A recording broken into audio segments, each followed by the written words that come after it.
परीक्षित ने प्रश्न किया है, गुरुदेव जैसे मरना हो उसे क्या करना चाहिए? सुखदेव जी कहते हैं, तस्मात् भारत सर्वात्मा। चश्मा कौन सा लगाओ?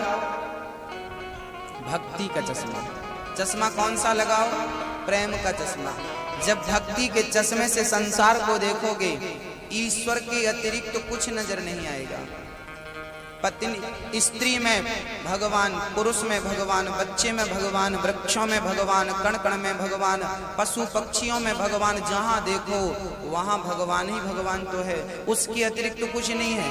हाँ, कुछ नहीं। हमें लगता है कि कुछ है। अच्छा बताओ, मिट्टी का घड़ा, मिट्टी का घड़ा जब बनता है और बनकर तैयार हो जाता है, तो बताइए उस घड़े में मिट्टी के अतिरिक्त क्या है? मिट्टी के घड़े में मिट्टी के अतिरिक्त कुछ है? आगे पीछे ऊपर नीचे क्या है? क्या है? क्या है? मैया जी जवाब देते चलेंगे, अच्छा लगेगा हमें। क्या है? क्या है बताओ? मिट्टी के घड़े में मिट्टी के अतिरिक्त कुछ है? नहीं ना। अच्छा, जब वो घड़ा जब मिट्टी घड़ा नहीं बनी थी तब क्या थी? वो मिट्टी थी। मिट्टी ही घड़ा बनी, और जब घड़ा टूट जाएगा तो क्या बचेगा? बनने के पहले भी मिट्टी थी, बनी तो भी मिट्टी, कुछ नहीं बचा तो भी मिट्टी। जैसे मिट्टी के घड़े में मिट्टी के अतिरिक्त कुछ नहीं है, ऐसी सृष्टि में ईश्वर के अतिरिक्त कुछ है ही नहीं, कुछ नहीं है। हमें लगता है ये स्त्री है, ये पुरुष है, ये वृक्ष है ना। वही स्त्री बन के खड़ा है, वही पुरुष बन के खड़ा है, वही वृक्ष बन के खड़ा है, वही दोस्त बनकर खड़ा है, वही दुश्मन बन के खड़ा है, वही है, उसके अतिरिक्त कुछ नहीं। कुछ भी नजर नहीं आता हमें तो उसके सिवा। हमारी माताएं गले में मंगलसूत्र पहनती हैं, कान में बाले पहनती हैं, यहाँ बिंदिया लगाती हैं, यहाँ बाजूबंद लगाती हैं, पहनती हैं। बताइए, ये बाजूबंद में सोने के सिवा कुछ है? गोल्ड के सिवा कुछ है? आपने झुमके पहन रखे हैं, उसमें क्या है? क्या है? सोना है ना। कान में झुमका है, उसमें सोना। बाजूबंद बना है, उसमें सोना। गले का हार बना है, उसमें सोना। बिंदिया बनी, उसमें सोना। नाक में जो है उसमें सोना। अब बताइए, इन सब में सोने के सिवा कुछ है? लेकिन सबका आकार अलग है कि नहीं? इसका आकार अलग है, कान के बालों का आकार अलग है, नाक वाली का आकार अलग है, बिंदिया का आकार अलग है ना। सिर्फ आकार अलग नहीं है, नाम भी अलग है। ये बिंदिया है, ये हार है, ये बाजूबंद है, ये करधन है, ये फलाना, ये चूड़ियां हैं, सब में गोल्ड है, लेकिन सबके नाम और सबके रूप अलग अलग है कि नहीं? अंगूठी में क्या है? अंगूठी में क्या है? बोलो। अंगूठी में क्या है? सोना। झुमकों में क्या है? बिंदिया में क्या है? बाजूबंद में क्या है? सब में सोना है, सबका रूप अलग है, नाम अलग है। ऐसे ही कोई स्त्री है, कोई पुरुष है, कोई वृक्ष है, कोई पक्षी है, कोई पशु है, रूप अलग है, नाम अलग है। वस्तुतः तत्व तो सबके अंदर एक ही है, परमात्मा ही परमात्मा सबके भीतर है। जैसे अंगूठी में सोना है, बाजूबंद में सोना है, हार में सोना है, ऐसे आप में परमात्मा, इनमें परमात्मा, वृक्षों में परमात्मा, पशु पक्षी में परमात्मा, उसके अतिरिक्त कुछ है ही नहीं।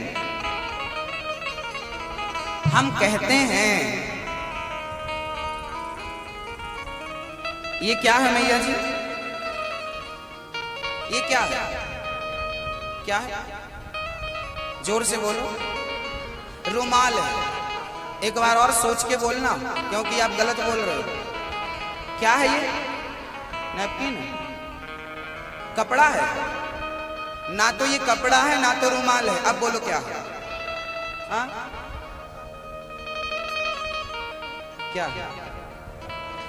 आप कहते हो ये कपड़ा है। पहले आपने क्या कहा? पहले आपको रुमाल नजर आया, फिर हमने उसे मना किया तो फिर आपको कपड़ा नजर आने लगा। हमने कपड़ा मना किया तो फिर आपको धागा नजर आने लगा, फिर किसी को रुई नजर आने लगी। अब हम बताते हैं ये क्या है। ये धागा है। धागा के पहले रुई थी, सच है। ये कपड़ा नाम का कुछ होता ही नहीं है। आपने जितने वस्त्र पहन रखे हैं उन सब में धागे के अतिरिक्त कुछ हो तो बताओ, है? इसका मैं एक एक धागा निकालूं ना तो ना रुमाल बचेगा ना तो कपड़ा बचेगा, धागा धागा आ जाएगा। इसमें धागे के अतिरिक्त कुछ नहीं है। आपने जो पहन रखा है उसमें धागे के अतिरिक्त कुछ नहीं है। इस धागे को आपने क्या नाम दिया? इसको रुमाल नाम दिया, इसको कपड़ा नाम दिया। ऐसे ही चींटी से लेकर हाथी तक में परमात्मा ही परमात्मा समाया हुआ है। आपने जैसे से रुमाल का नाम दिया, ऐसे आप उस परमात्मा को चींटी का नाम देते हो, स्त्री का नाम देते हो, पुरुष का नाम देते हो, वृक्षों का नाम देते हो। उस परमात्मा को ही आपने इतने सारे नाम दे रखे। हम दुश्मनी किससे करें ये बताइए? उसके अतिरिक्त तो कुछ हो तो फिर हम उससे दुश्मनी करें? जहां देखो वहां परमात्मा। इसलिए अपनी आंखों का जल्दी से इलाज कराइए। और जिसे देखिए, अरे बूढ़ी स्त्री को देखिए, ये सासू माँ है, ये हमारी माँ नहीं, ये हमारा भगवान है।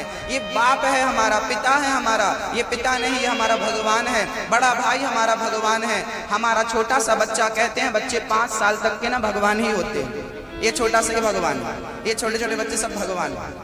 बताइए, है नवरात्रि में देवियों की पूजा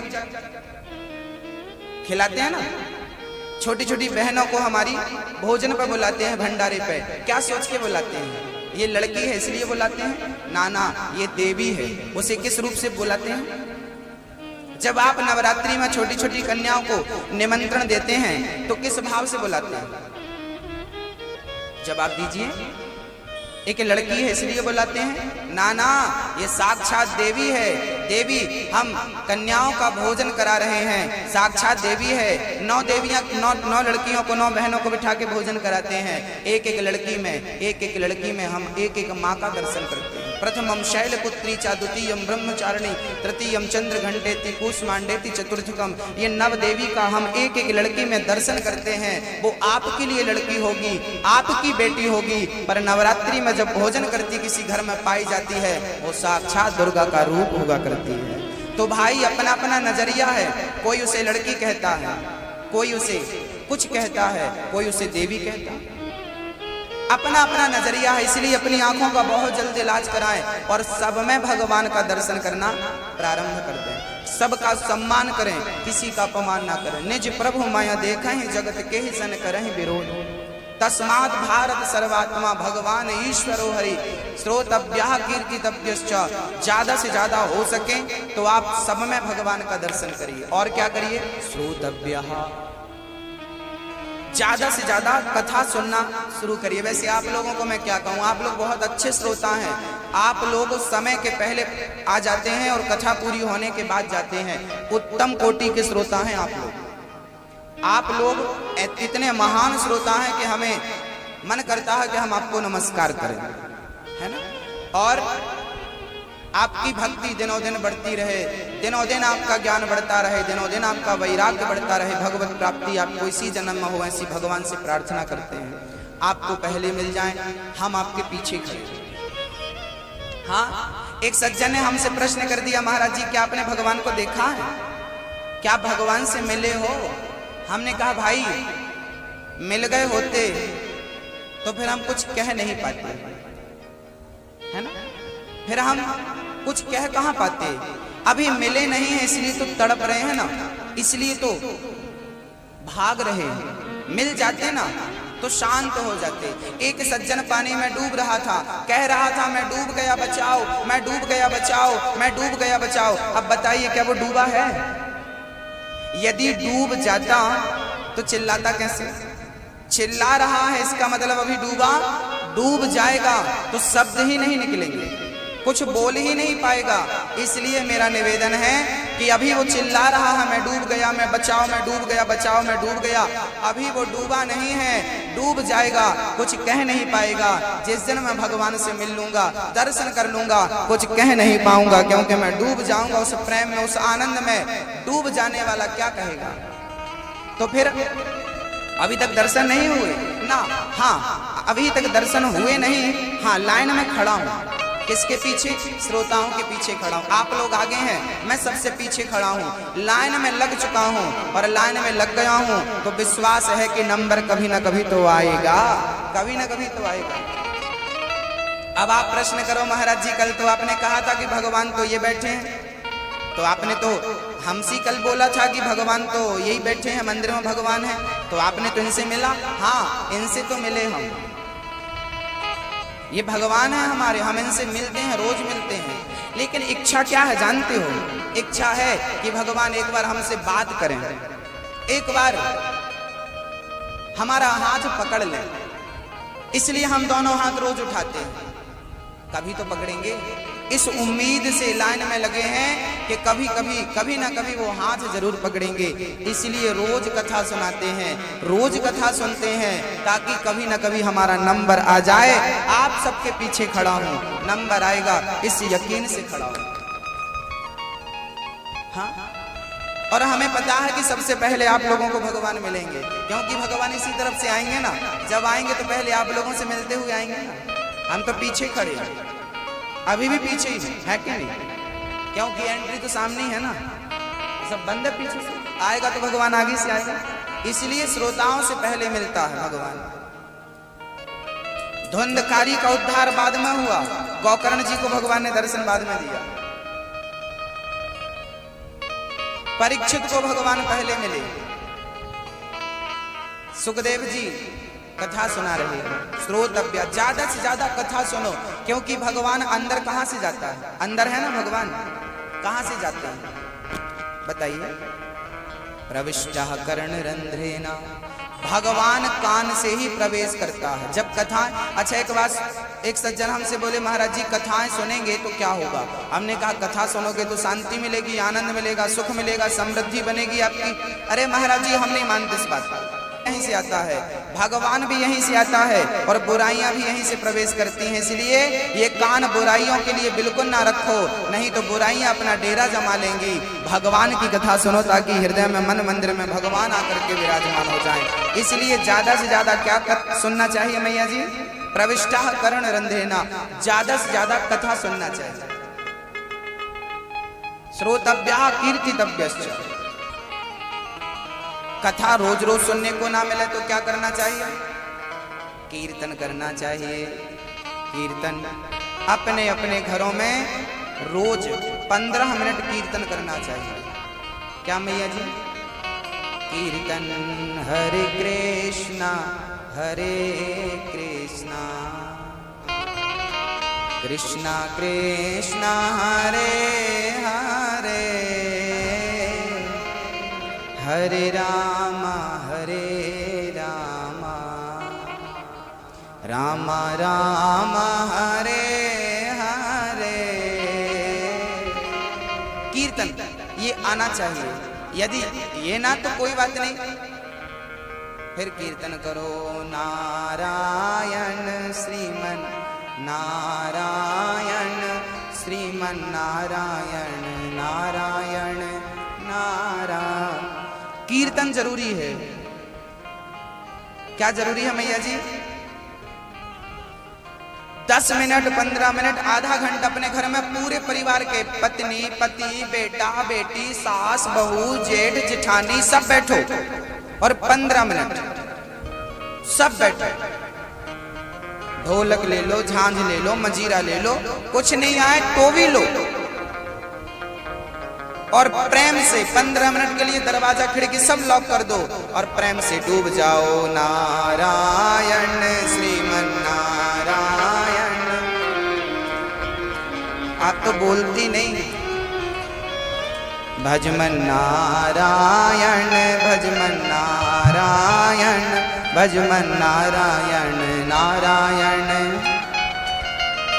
लक्ष्मी नारायण माता नारायण, पिता नारायण नारायण नारायण।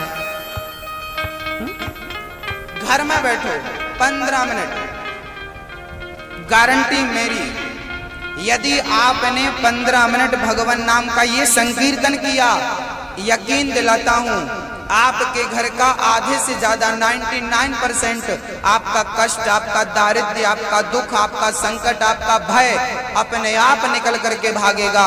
जहां भगवान का संकीर्तन होता है ना भक्तों, वहां कलयुग की परछाई भी नहीं पड़ती, याद रखना।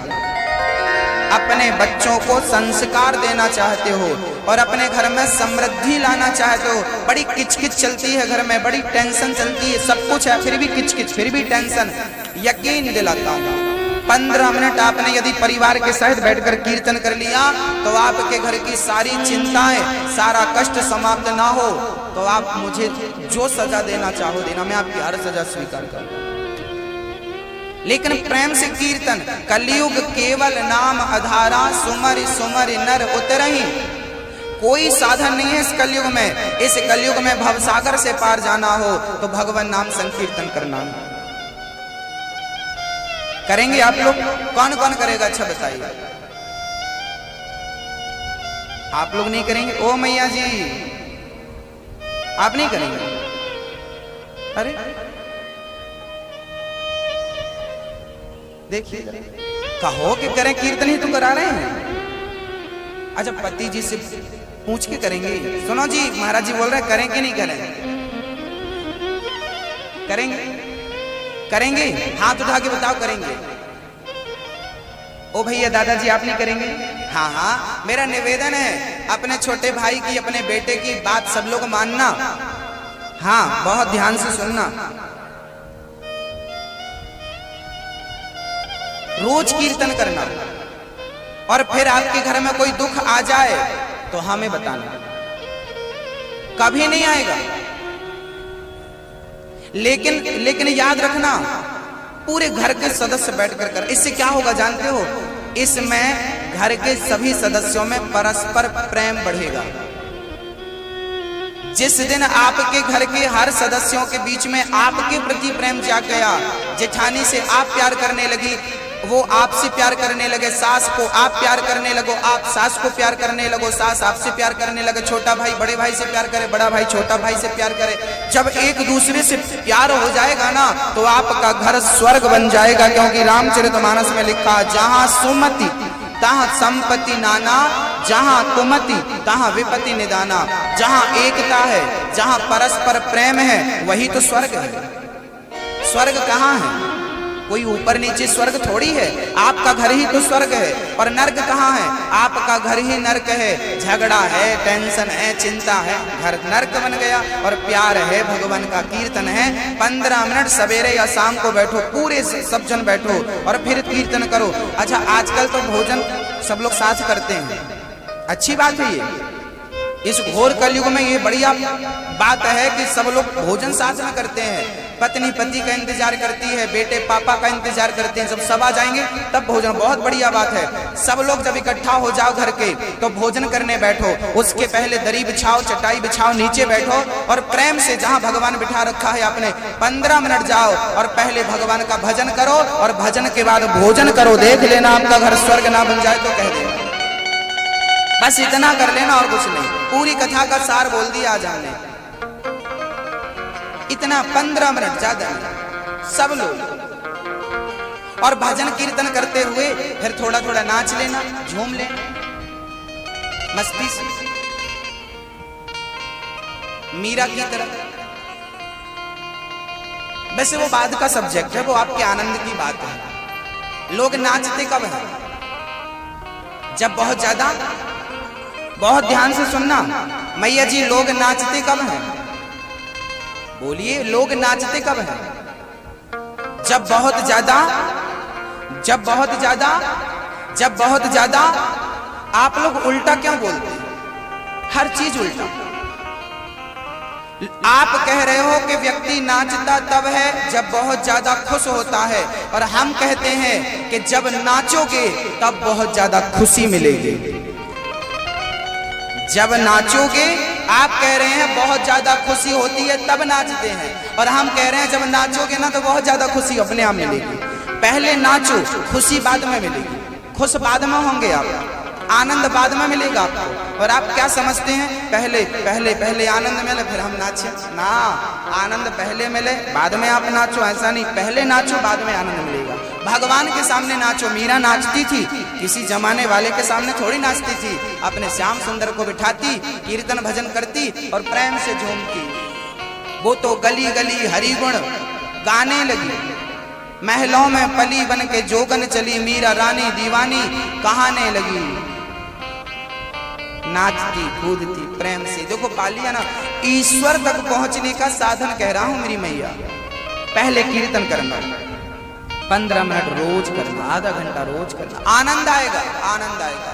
कलयुग दूर दूर तक झांकेगा नहीं आपके घर में, आपकी गली में नहीं आएगा यदि आपने रोज संकीर्तन किया है नियम से। तो मैया जी, गर्मी चाहे कितनी भी हो, धूप चाहे कितनी भी कड़ी हो, लेकिन बट वृक्ष के नीचे उस धूप का कोई प्रभाव होता है? जवाब दीजिए। बाहर आइए, बट वृक्ष के बाहर आइए तो धूप तेज लगेगी आपको, लेकिन बट वृक्ष के नीचे आपको, पीपल के नीचे आपको धूप सताएगी, गर्मी लगेगी? क्यों नहीं लगेगी? धूप सब जगह है, लेकिन बट वृक्ष के नीचे धूप नहीं है। धूप गर्मी सब जगह है, पर बट वृक्ष के नीचे गर्मी नहीं है। ऐसे कलयुग सब जगह है, लेकिन जहां संकीर्तन नित्य होता है वहां कलयुग नहीं होता। जैसे धूप सब जगह होती है, पर बट वृक्ष के नीचे धूप नहीं होती। गर्मी सब जगह होती है, पर बट वृक्ष के नीचे गर्मी नहीं होती। होती है क्या? शांति मिलती है बट वृक्ष के नीचे। ऐसे ही कलयुग सब जगह है, लेकिन जहां कीर्तन होता है वहां कलयुग नहीं होता, भाग जाता है निकल करके। फिर वहां संस्कार जन्म लेते हैं, फिर वहां आपके बच्चे बहुत जल्दी तेज गति से अपनी बुद्धि का विकास करते हैं, क्योंकि कलयुग बैठा है ना, बुद्धि विकसित नहीं होने देता। फिर आपका बेटा कभी कुसंग में जाने से पहले 1000 बार सोचेगा और जाने की कोशिश करेगा। तो जो संकीर्तन आप करती हो ना, वो भगवान स्वयं आपके बच्चे को उस बुराई से पकड़ करके बाहर लाएगा। ये उसकी जिम्मेदारी है। हमारा काम है उसका स्मरण करना, उसका काम है हमें सुरक्षित करना, हमारी रक्षा करना, उसका काम है। सौंप दो, अब सौंप दिया इस जीवन का, सब भार तुम्हारे हाथों में है, जीत तुम्हारे हाथों में है, हार।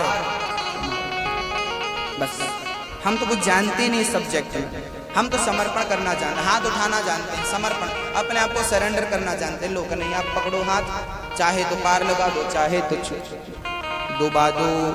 तो बहुत जल्दी मरने वाले व्यक्ति को क्या करना चाहिए?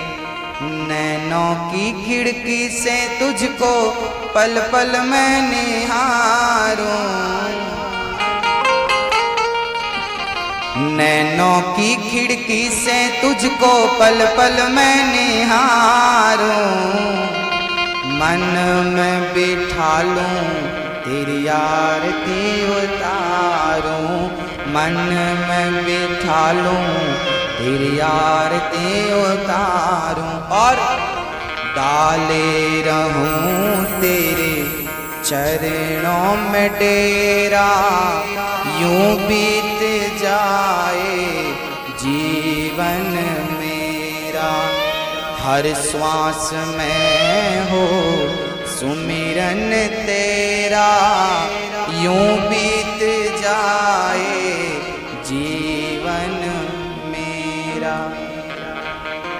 हर श्वास में भगवान का स्मरण हो, श्वास श्वास में हरि भजो वृथा श्वास मत खोए, ना जाने इस श्वास का आवन होए ना होए। सुखदेव जी ने सृष्टि का वर्णन सुनाया है। परीक्षित, भगवान नारायण ने ब्रह्मा को जन्म दिया, ब्रह्मा का जन्म हुआ, उनके चारों तरफ उन्होंने देखा, उनके 4 सर हो गए, चारों वेदों का उन्हें ज्ञान हो गया। भगवान ने कहा चलो सृष्टि करो। श्री ब्रह्मा जी ने सृष्टि करनी शुरू कर दी। तो ब्रह्मा ने सबसे पहले सनक सनंदन सनातन सनत कुमार को जन्म दिया। बाद में ब्रह्मा जी के शरीर से दाहिने भाग से मनु जी का, बाएं भाग से शत्रुपा जी का जन्म हुआ। मनु शत्रुपा को श्री ब्रह्मा जी ने जन्म दिया अपने तप से। और मनु शत्रुपा से कहा पुत्र सृष्टि करो। कहा सृष्टि कैसे करें, पृथ्वी का तो कोई अता पता नहीं है। हिरण्याक्ष ने पृथ्वी को ले जाकर रसातल में छिपा दिया है। तब वामन भगवान, तब बाराह भगवान का प्रादुर्भाव होता है ब्रह्मा जी की छींक से। छींकते हैं, उनकी नासिका से एक बाराह निकला, विशाल हुआ, और उस बाराह भगवान ने जाकर के हिरण्याक्ष को मार करके पृथ्वी को ला करके स्थापित करते हैं, और पृथ्वी वहां से सृष्टि की गति आगे बढ़ती है। बोलिए बाराह भगवान की जय हो। उस पृथ्वी में मनु शत्रुपा ने सृष्टि की। मनु जी की 3 बेटियां। पहले कितनी बेटियां हुई? 3। इस दुनिया में सबसे पहले कौन आया? स्त्री आई कि पुरुष आया? यदि देखा जाए इस प्रश्न को तो इसका उत्तर है कि इस दुनिया को जब बनाने वाले ने बनाया था तो सबसे पहले पुरुष को नहीं बनाया, सबसे पहले स्त्री का जन्म हुआ है सृष्टि में। जब ये पृथ्वी बनी थी ना तो सबसे पहले स्त्री इस दुनिया में आई थी, उसके बाद आया पहले स्त्री फिर पुरुष। आकुति, देवहूति, प्रसूति, ये 3 बेटियां पहले आईं, इसलिए देवियां सबसे आगे हैं, इसलिए आज भी नारी आगे है। राम जी बाद में हैं, सीता जी पहले हैं, सीता राम। राधे पहले, श्याम बाद में, राधे श्याम। गौरी पहले, शंकर बाद में, गौरी शंकर। लक्ष्मी पहले, नारायण बाद में, लक्ष्मी नारायण। आज भी नारी आगे है, दादी आगे है, दादा पीछे है, दादी दादा, है ना। एक बहुत ध्यान से सुनिएगा, जो ईश्वर का संबंध है ना वो पहले स्त्री से प्रारंभ होता है, पुरुष में पूरा होता है, और जो हमारे बनाए रिश्ते हैं ना वो पुरुष से शुरू होते हैं, स्त्री में जाकर पूरे होते हैं। देखिए, सीता राम, गौरी शंकर, लक्ष्मी नारायण, यहाँ पहले देवियों का नाम आया, लेकिन घर की बात करें तो यहाँ पहले पुरुषों का नाम आता है। चाचा चाची, दादा दादी, हाँ, पति पत्नी, मौसा मौसी, मामा मामी, यहाँ पहले किसका नाम आ रहा है? पहले पुरुष का नाम आ रहा है। लेकिन इन्हीं में से एक रिश्ता है जहां पहले स्त्री का नाम आता है। क्या आप बता पाएंगे कौन सा? माँ बाप, चाचा चाची, दादा दादी, नाना नानी आदि आदि में सब पुरुष पहले एंट्री मार रहे हैं। लेकिन अब माता पिता के संबंध में हम बात करें तो पहले कौन आता है? पिता माता नहीं होता, पिता माता नहीं होता, माता पिता होता है, लक्ष्मी नारायण होता है, गौरी शंकर होता है। तो जिस लेवल में, जिस स्थिति में लक्ष्मी और नारायण है, जिस स्थिति में शिव और पार्वती है, उसी स्थिति में माता और पिता है, वही माता पिता है। उनका लेवल उतना ही ऊंचा है जितना भगवान नारायण का। इसलिए स्त्री का जन्म पहले हुआ, इसलिए स्त्री आगे। आज भी देवियों के कोई भी मंदिर जाइए, नवरात्रि में 9 देवियां सब पहाड़ पर बैठी हैं, ऊपर आसन, सब पहाड़ों पर। हाँ, तो पहले सृष्टि में स्त्रियां आई, उनका जन्म हुआ। आकुति का विवाह रुचि प्रजापति से हुआ, जिनके यहाँ यज्ञ भगवान प्रकट भये। देवहूति का विवाह करदम जी के यहाँ हुआ, जिनके यहाँ कपिल भगवान प्रकट भये। और कपिल भगवान ने अपनी माँ को सांख्य शास्त्र का उपदेश दिया। ये बहुत अद्भुत चर्चा है सांख्य शास्त्र की, बहुत ध्यान से सुनने लायक है, बहुत प्यार से सुनिएगा। देवहूति मनु जी की बेटी है और ब्रह्मा के छाया पुत्र का नाम है करदम। करदम जंगल में तपस्या कर रहे थे, तभी मनु जी अपनी पुत्री को लेकर पहुंचे। करदम जी, मेरी बेटी से विवाह कर लो। तब करदम जी ने स्वीकार कर लिया और करदम जी का विवाह वेद रीति से संपन्न हुआ देवहूति के संग। करदम जी ने जैसी विवाह हुआ, करदम जी जाकर के ध्यान में बैठे और ऐसा ध्यान लगाया कि 40 वर्ष बीत गए, ध्यान नहीं खुला। 40 वर्षों के बाद तपस्या खुली तो देखते क्या है, सामने एक बुढ़िया बैठी थी, पंखा झलका रही थी ऐसे ऐसे। करदम जी ने कहा, देवी इस घनघोर जंगल में आप कहां से आई और हमें भावा क्यों कर रही हो? तब उस देवी ने कहा, महाराज मैं आपकी पत्नी हूं, याद करो कुछ 40 साल पहले हमारा आपसे विवाह हुआ था, आप भजन तुरंत बैठ गए भजन में। लो, पहले के लोग शादी विवाह के बाद पहले भजन करते थे, क्योंकि भक्ति करेंगे तो भगवान का भक्त घर में पैदा होगा, बेटा बनकर के, बेटी बनकर के। और आज पहले अच्छी संतान पाने के लिए, भगवान के भक्त को जन्म देने के लिए लोग विवाह करते थे, और आज केवल भोगों की इच्छाएं पूरी करने के लिए विवाह करते हैं, इसलिए घर में किसी भक्त का जन्म नहीं होता। कारण है, करदम जी कहते हैं देवी आपकी तपस्या से हम प्रसन्न हैं, हमसे वरदान मांगो, क्या चाहती हो? कह दिया उस देवहूति ने महाराज आपके द्वारा हमें यदि एक बेटा मिल जाए तो एक नारी अपने पति से भला क्या चाहती है? एक पुत्र की कामना है। करदम जी बोले ठीक है। करदम जी ने कामक विमान बनाया, एक कुंड में डुबकी लगवाई और तपस्या के प्रभाव से दोनों बुढ़े 16-16 वर्ष के बनकर के उस कुंड से निकल गए। विमान में बैठे, ऐसा कामक विमान, ना डीजल डलता ना पेट्रोल डलता, जहां मन की इच्छा होती वो विमान वहां चला जाता। सारी सुख सुविधाएं उस विमान में थी। करदम जी की 9 बेटियां होती हैं।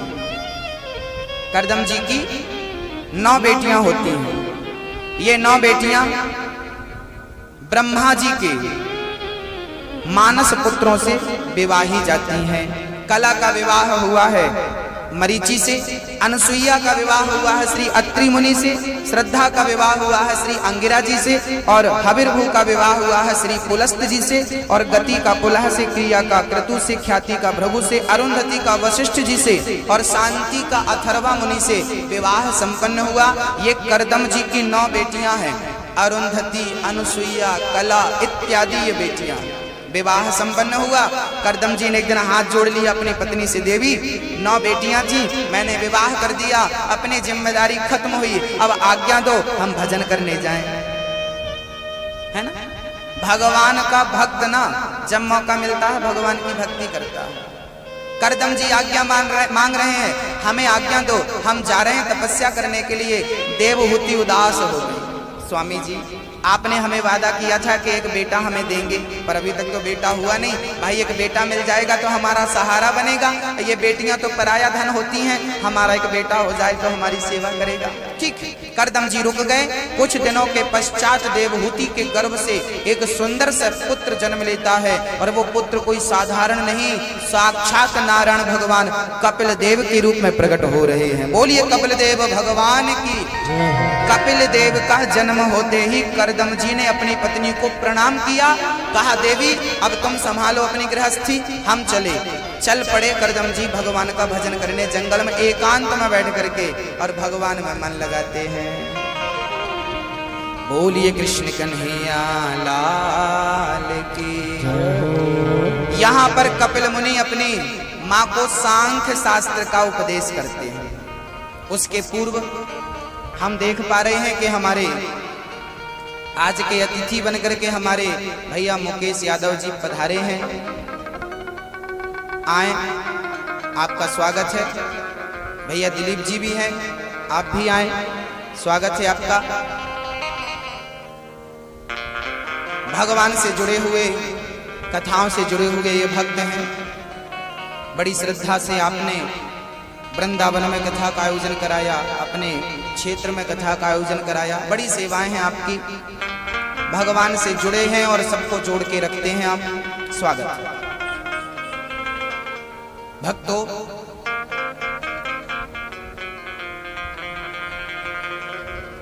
कपिल मुनि बैठे हैं। एक दिन कपिल मुनि की 8 वर्ष की उम्र थी। एक दिन बैठे थे वृक्ष की छांव में। एक दिन माँ आ गई, देवहूति बूढ़ी माँ आ गई, आकर के सामने बैठ गई। बेटा मैं आपसे कुछ कहूं? हाँ हाँ माँ कहो, क्या कहना चाहती हो? आज देवहूति ने प्रश्न किया। माँ कह रही है बेटा आप मेरे बेटे बनकर आए हो, ये बात सच नहीं है, आप तो जगत के माता पिता हो, हमारे बेटे बनकर के अभिनय कर रहे हो। प्रभु आप हमारा अज्ञान दूर करिए। माँ अज्ञान दूर करूं? आपको अज्ञान क्या हो गया है? कौन सा अज्ञान आपको परेशान कर रहा है, जरा हमसे कहिए माँ। तब कह दिया देवहूति ने, हाथ जोड़ करके कहा, हे प्रभु तम त्वागताहं शरणं शरण्यं स्वभृत्य संसार करो कुठारम्।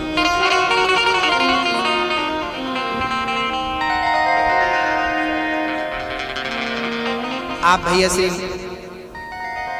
श्री मुकेश यादव जी हैं। आपने कई बार कथाओं का आयोजन कराया है और भगवान की सेवा से आप जुड़े रहते हैं। वृंदावन में भी आपने कथा का आयोजन कराया था पिछली बार। स्वागत।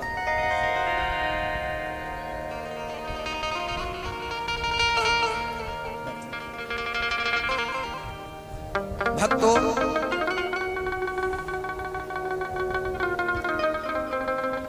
करदम जी गए देवहूति कह रहे हैं अपने पुत्र से, तम त्वागताहं शरणं शरण्यं स्वभृत्य संसार तरो कुठारम। ये संसार हमें ठीक नहीं लग रहा है प्रभु, आप हमारा मार्गदर्शन करिए, हमें ज्ञान दीजिए। बताइए मैया, सबसे अधिक प्रकाश किसमें होता है? दीपक में, बल्ब में, ट्यूबलाइट में, बड़ी बड़ी हैलोजन रहती उसमें, या सूर्य में? सबसे अधिक प्रकाश किसके पास है? सूर्य के पास। अच्छा, सूर्य से ज्यादा प्रकाश किसी के पास है? मैया जी, सूर्य से ज्यादा प्रकाश किसी के पास है? हाँ है। सूर्य से भी करोड़ों गुना अधिक प्रकाश होता है। किसमें? ज्ञान में। कोटि सूर्य समप्रभा, करोड़ों सूर्य का प्रकाश ज्ञान में होता है।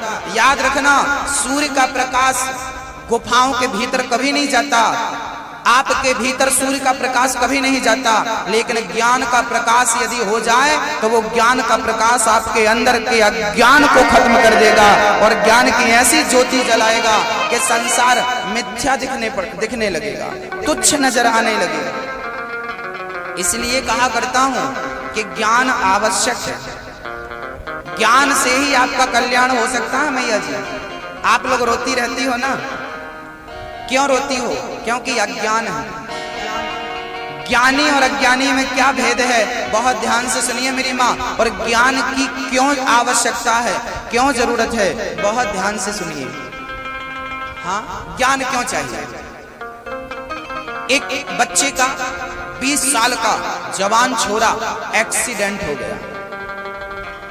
एक्सीडेंट ऐसा हुआ कि उसका एक पांव फ्रैक्चर हो गया। डॉक्टर के पास गया, डॉक्टर ने कहा भाई तेरा पांव टूट गया है, अब वो जुड़ जाएगा पर वो पहले जैसी बात नहीं होगी, लंगड़ा लंगड़ा के तुझे पूरी जिंदगी चलना पड़ेगी, लाठी लेके चलना पड़ेगा। वो लड़का, आप यकीन करें ना करें, वो लड़का खुश हो गया और भगवान को धन्यवाद देने लगा। ईश्वर तेरा धन्यवाद, लाख लाख धन्यवाद, लाख लाख। अरे भाई पागल हो गया है, तेरा दिमाग खराब हो गया, तेरी टांग टूट गई और तू धन्यवाद दे रहा है भगवान का। उस बच्चे ने जवाब दिया, भैया एक्सीडेंट तो ऐसा हुआ था, दोनों टांग टूट जाती क्या कर लेता, लेकिन उसकी कृपा थी ना, एक तो सलामत रखी है ना उसने, तो उसके भरोसे में जीवन गुजार लूंगा। ये ज्ञान है। ये ज्ञान आपको सूर्य इतनी एनर्जी नहीं देगा आपको जितना ज्ञान आपको एनर्जी देता है। ज्ञान आपको इतनी एनर्जी देता है कि सूर्य का प्रकाश भी इतनी एनर्जी शायद ना देता हो। विटामिन डी होता है सूर्य की किरणों में, सूर्य के प्रकाश में, लेकिन ज्ञान में सब कुछ होता है। एक सज्जन मरने जा रहे थे, कुछ नहीं अब तो मर जाएंगे, टेंशन है, परेशानी, कुछ नहीं मर जाएंगे, गया फांसी लगाने लगा। लेकिन तभी उसे याद आया, कभी सत्संग में गया होगा तो उसे याद आया फांसी लगाते समय, यार हम मर जाएंगे तो फायदा किसका होगा? हमारे मर जाने से बोलो किसका फायदा है? किसका फायदा है? हमारे फांसी लगा लेने से, हमारे आत्महत्या कर लेने से किसका फायदा है? किसी का नहीं। हमारे मर जाने से किसी का फायदा नहीं है। और नुकसान किसका है? बताइए नुकसान किसका है? नुकसान ना मेरी पत्नी का है, ना मेरी माँ का है, ना मेरे बेटे का है। ये तो 10-15 दिन रोएंगे, तेर ही करेंगे, उसके बाद धीरे धीरे दर्द कम हो जाता, दुख कम हो जाता। नुकसान सबसे ज्यादा मेरा है।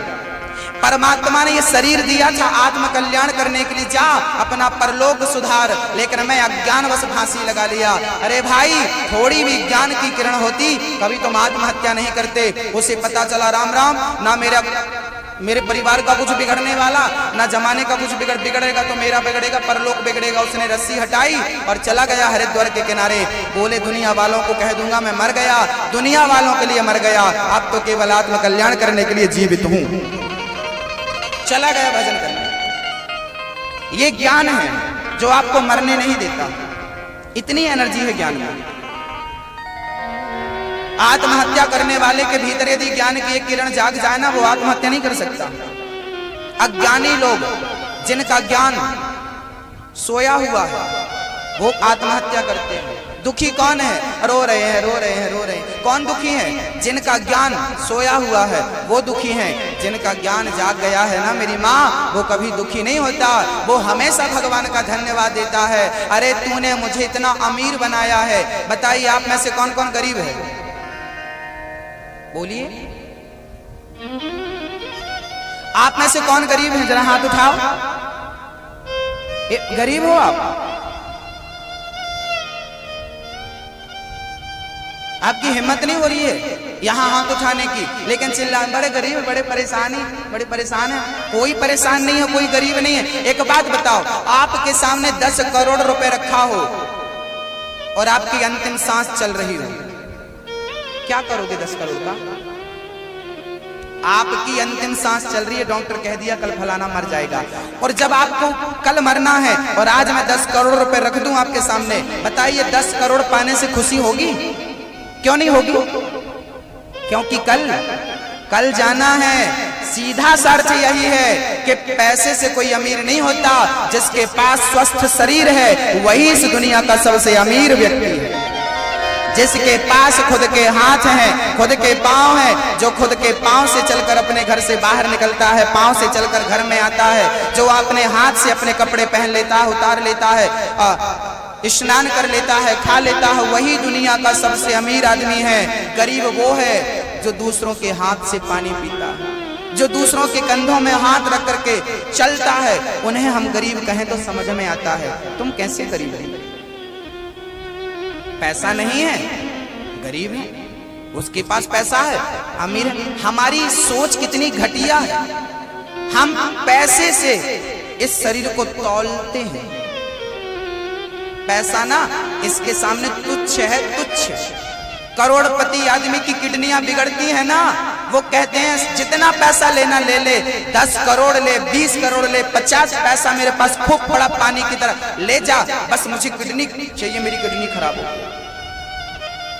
आंख खराब हो गई किसी अमीर आदमी की, वो सारा पैसा बर्बाद करने को तैयार है अपनी आंख के लिए। आपको क्या पता कि आपको जो परमात्मा ने दिया उसकी कीमत क्या है? आपको तो बस रोना है, क्या दिया भगवान ने, क्या दिया भगवान ने? कुछ नहीं दिया। फलाने के पास तो गाड़ी है, हमारे पास तो घर भी नहीं है। अरे घर गाड़ी के लिए रोने वालों, पहले ये बताओ कि जो तुम्हें मिला है क्या उसका तुमने सदुपयोग किया? इस आंख की क्या कीमत है मार्केट में? आपके इंदौर में कितने रुपए किलो बिकती आंख? किलो के भाव से मिलती क्या आपके इंदौर में? एक आंख, आपकी आंख में कुछ चला जाए ना, कीड़ा चला जाए, कुछ अभी कुछ भी हो जाता है ना, आप परेशान हो जाते हैं कि नहीं? फिर आपके सामने कोई 1 लाख रुपए लेकर खड़ा हो और कहे भाई साहब 1 लाख रुपए ले, अरे भाई पहले मैं अपनी आंखों का इलाज कराऊंगा फिर मैं बात करूंगा आपसे। हाँ, मतलब वहां पैसे की वैल्यू खत्म हो गई ना। वहां किसकी वैल्यू है? शरीर की। ये शरीर अनमोल है मेरी माँ, और की क्या कहूं, इस शरीर से पैसा नहीं, इस शरीर से परमात्मा को पाया जा सकता है। केवल मनुष्य के शरीर से ही परमात्मा को पाने की सुविधा है। पशु पक्षी की योनि में चले गए तो वहां से परमात्मा को कभी नहीं पा सकोगे। इसलिए बड़े भाग्य से परमात्मा ने, ईश्वर ने ये मनुष्य का चोला दिया है। भगवान का भजन कर लो, नहीं तो पश्चाताप एक जन्म नहीं, हजारों जन्मों तक सिवा पश्चाताप के कुछ नहीं रहेगा।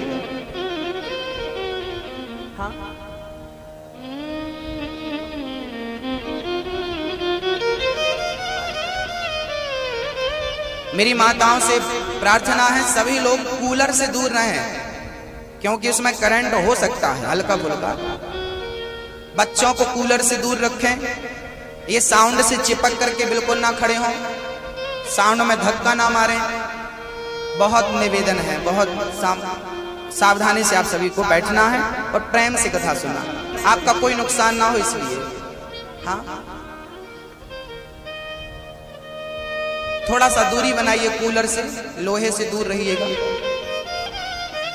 भक्तों,